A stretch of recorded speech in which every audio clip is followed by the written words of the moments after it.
Dag 268. 10 friska och en tacksam. Under sin vandring mot Jerusalem följde han gränsen mellan Samarien och Galileen. När han var på väg in i en by kom 10 spetälska emot honom. De stannade på avstånd och ropade: Jesus, mästare, förbarma dig över oss.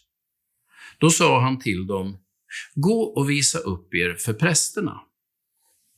Och medan de var på väg dit blev de rena.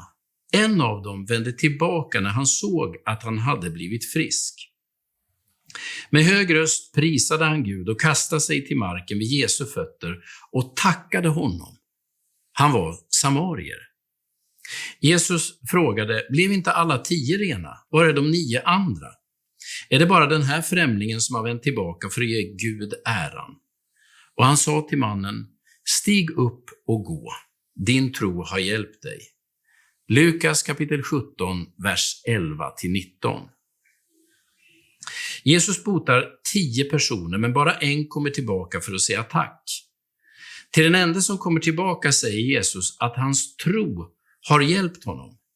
Ändå vet vi att alla de andra blev friska utan tro. Vad ska man säga om de 9 som inte kommer tillbaka men som ändå blivit friska? Är de inte hjälpta? Vi tänker ofta att det viktiga var att de blev friska. Men Jesu ord pekar på att något annat är viktigare. När Jesus säger att hans tro har hjälpt honom så handlar det uppenbarligen om något annat än att han har blivit frisk. Det verkar som om det avgörande är att han förstår att det är Gud som har rört vid honom och att han ger uttryck för det. Att bli frisk i kroppen är viktigt, men att förstå vem Gud är, det är viktigare. Så tolkar jag det Jesus säger.